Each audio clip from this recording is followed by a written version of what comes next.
Le 28 juillet 2015, un tronc humain est découvert dans un sac poubelle à Saint-Pétersbourg en Russie. Rapidement, les forces de l'ordre se rendent sur l'étage d'un immeuble du quartier Dimitrov où habite la victime.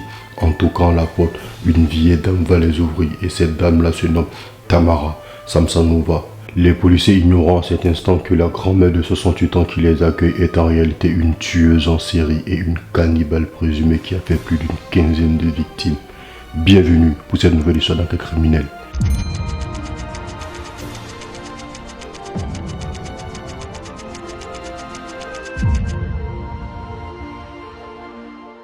Bonjour à tous, j'espère que vous allez bien. Aujourd'hui on se retrouve pour parler de l'affaire Tamara Samsonova, une tueuse en série qui avait une apparence très timide, innocente, mais en réalité elle était très dangereuse. Elle a même été surnommée par les médias The Chronic Reaper, si ça vous évoque quelque chose, ou aussi la terrible histoire Baba Yaga, celle qui dévorait les enfants. Sans autant vous spoiler, découvrons ensemble cette histoire-là. Let's go. Nous sommes dans le nord-ouest de la Russie, 2015 à Saint-Pétersbourg, la deuxième plus grande ville de la Russie après Moscou. La ville Saint-Pétersbourg est reconnue pour ses nuits blanches. En été, le soleil ne se couche presque pas. Bref, c'est une ville mouvementée. Et en plein été 2015, sous une température de 20 degrés, la police retrouve un tronc humain et décide de se rendre dans l'appartement de la victime. Elle se nomme Valentina Nikolaevna Ulanova. Arrivée à l'appartement, les policiers vont toquer à la porte et une vieille dame va les ouvrir. Et cette vieille dame-là, elle s'appelle Tamara Samsonova. Ça, vous l'avez bien compris, ça fait déjà 2 fois que je me répète. Bref, alors pourquoi Tamara Samsonova se retrouve dans l'appartement où une victime a été retrouvée massacrée, démembrée et jetée dans un sac poubelle dans les rues de Saint-Pétersbourg? Je vous explique tout ça maintenant. De son vrai nom, Tamara Mitrofavnovna Samsonova est née en Oujou en 1947. D'après plusieurs sources, elle connaîtra une enfance marquée par l'alcoolisme. Après le lycée, elle poursuit ses études à l'université linguistique d'État de Moscou. Une fois son diplôme obtenu dans les années 60, elle part s'installer à Saint-Pétersbourg. Elle fera la rencontre d'un certain Alexis Samsonov, qui deviendra plus tard son époux, d'où son nom Tamara Samsonova. Rapidement, le couple emménage aux 4 rue Dimitrov à Saint-Pétersbourg en 1971 et Tamara Samsonova est polyglotte, elle parle plusieurs langues, elle parle l'allemand, l'anglais et le russe, ce qui la permettra dans un premier temps de décrocher un job dans une agence de voyage touristique. Mais elle ne restera pas longtemps dans cette agence-là. Finalement, elle va travailler pendant 16 ans au Grand Hôtel d'Europe à Saint-Pétersbourg. C'est un hôtel de luxe 5 étoiles où une chambre coûte minimum 250 €. En l'an 2000, son époux Alexis Samsonova est porté disparu et personne ne retrouvera sa trace. C'est comme si c'était volatilisé et évaporé dans la nature sans que personne ne sache où il se trouve. On y reviendra concernant la disparition de son mari, mais avant d'aller très loin dans notre affaire, il est très important que je vous explique comment est-ce que Tamara Samsonova s'est retrouvée à l'appartement de Valentina Ulanova qui a été retrouvée décapitée dans des sacs poubelles dans les rues de Saint-Pétersbourg. En mars 2015, Tamara Samsonova fera la rencontre de Valentina Ulanova par l'intermédiaire d'une amie, une connaissance commune. Tamara âgée de 68 ans et Valentina de 79 ans. Rapidement, les deux dames se lient d'amitié, une amitié éternelle. Mais quand l'appartement de Tamara Samsonova devrait être rénové, elle demandera à son amie Valentina si elle accepte qu'elle vienne vivre chez elle. Tamara habite aux 4 rue Dimitrov. Valentina habite juste en face de l'immeuble de Tamara. C'est la même résidence. Valentina, voyant que son amie est dans le besoin, va accepter de loger Tamara. Mais à une condition, elle va accepter que Tamara vive chez elle jusqu'à la fin des travaux. Ce qui me paraît logique. Valentine, en voyant que les travaux de rénovation de l'appartement de Tamara touchent à la fin, demandera à sa voisine de retourner à son appartement. Mais c'est mal la connaître. Tamara s'oppose fermement à cette requête-là. Elle ne veut pas retourner à son appartement. Pourquoi? Pourquoi elle ne veut pas retourner à son appartement qui a été rénové clean? Eh bien, peut-être parce qu'elle a peur de se retrouver toute seule. Tout est confus dans la tête de Tamara Samsonova. Elle se rend le jour même à Poutine, une petite ville non loin de Saint-Pétersbourg. Elle va se procurer des médicaments et retourner dans l'appartement de Valentina. Tamara décide de faire à manger ce soir-là. Elle a tout acheté. Tamara a tout acheté pour faire le plat préféré de sa colocataire. Elle offre le dîner à Valentina. Comme par hasard, elle refuse de foutre le camp et elle se transforme en une sorte de mamie cuisine. Mamie cuisine quand même un peu bizarre. Une salade composée de légumes bouillis, de viande et de mayonnaise. Elle rajoute ensuite toute une boîte de phénazépam, soit une 50aine de cachets réduits tout en poudre. Tamara avouera aux enquêteurs que Valentina a bien adoré sa salade Olivier, malgré qu'elle a bourré d'une cinquantaine de comprimés très toxiques. Dans la nuit du 22 au 23 juillet, vers 2 h du matin, Tamara Samsonova retrouve le corps de Valentina gisante au sol, inconsciente mais pas morte. La pauvre dame est totalement inconsciente, empoisonnée alors qu'elle tentait de rendre service à sa voisine, voire même à son amie, et Tamara déclara: Je me suis réveillé vers 2 h du matin et je l'ai trouvée allongée par terre. J'ai donc commencé à la découper en petits morceaux. C'était difficile pour moi de la porter à la salle de bain. Elle était grosse et lourde. J'ai tout fait à la cuisine où elle était allongée. Tamara a découpé sa voisine qui était censée être son amie. Elle a démembré à l'aide d'une scie et de 2 couteaux. Elle a déjà commencé par la tête et ensuite a retiré les jambes, le tronc et tout le corps. Ensuite, elle a fait bouillir la tête et les mains de Valentina dans une grosse marmite avant d'enrôler les autres parties de son corps dans des sacs poubelles et de dispatcher aux alentours du district de Frzeski. Tamara vient de commettre un meurtre. Elle a découpé sa victime et a mis le reste des corps dans des sacs poubelles, plusieurs sacs poubelles.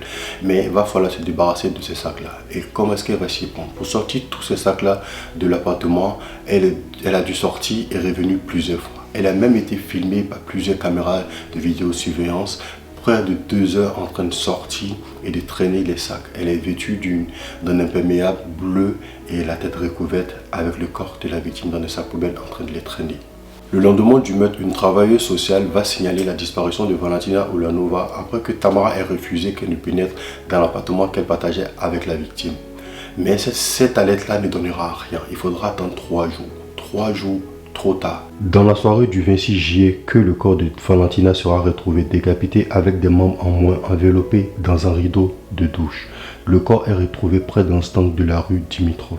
Il faut savoir que depuis 3 jours, le corps est déposé là, à cette rue, et plusieurs passants passent régulièrement sur cette rue-là. Mais personne ne s'y intéresse. Pourquoi les gens ne s'y intéressent pas? Eh bien, peut-être parce que le sac avait été très bien emballé. Et même s'il a été bien emballé, nous sommes en plein été, en mois de juin. Il fait très très chaud et l'odeur fera quand même surface.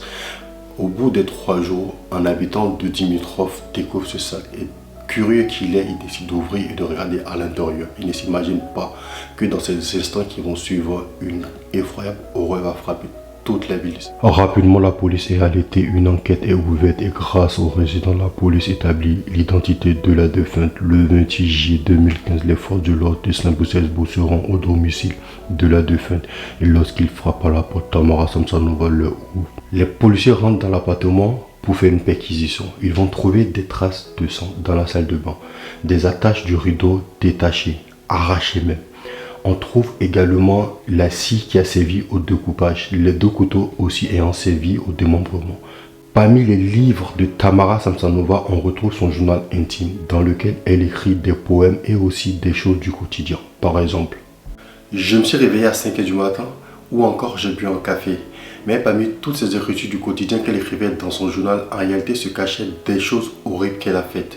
On peut lire dans son journal intime des aveux détaillés en anglais, en allemand, même en russe. Elle s'y confesse en toute impunité. Elle évoquera son penchant pour le cannibalisme. Elle confesse avoir cuit des parties du corps de la majorité de ses victimes avant de les consommer. Elle indique également apprécier particulièrement le poumon de ses victimes. Un vrai mystère. Tout ce qu'elle expliquait concernant le cannibalisme sera vérifié par le comité d'enquête de la Fédération russe. Effectivement, les enquêteurs ont retrouvé plusieurs victimes, mais avec des parties internes en moins. À ce jour, le nombre officiel de ces victimes reste incertain, mais grâce à son journal intime, on sait qu'elle a commencé à tuer depuis 1995 et qu'elle a fait environ 15 victimes.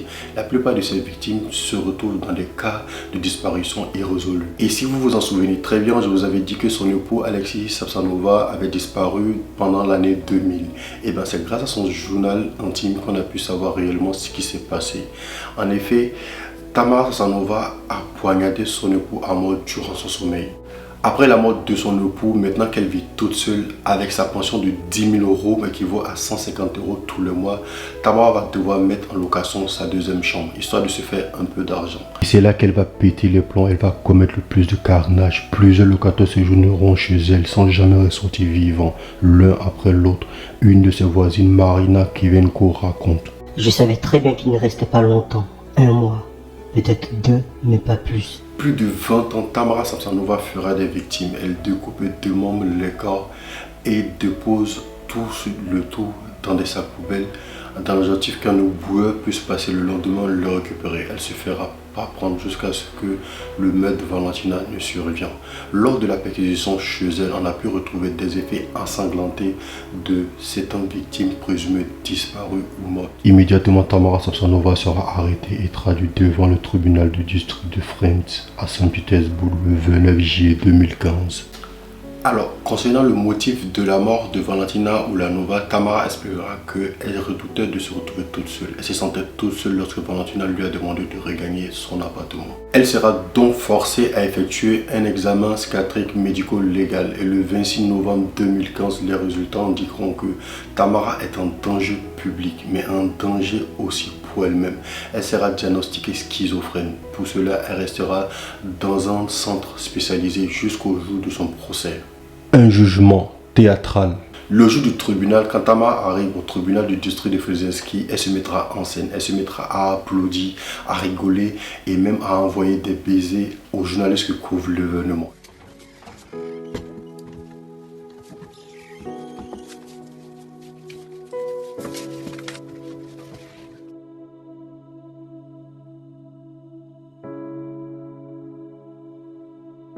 Quand le juge lui ordonnera de s'adresser au tribunal, elle répondra ceci. C'est étouffant ici, puis sorti. Je me préparais à cette action en justice depuis une dizaine d'années. Tout a été fait délibérément.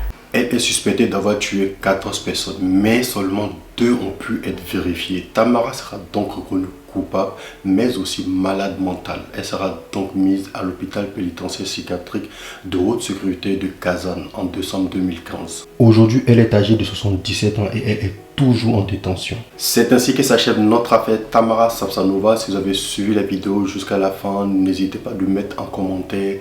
Baba Yaga ou The Granite Reaper, c'est comme ça qu'elle se surnommait. Et je vous dis à très bientôt pour une nouvelle vidéo.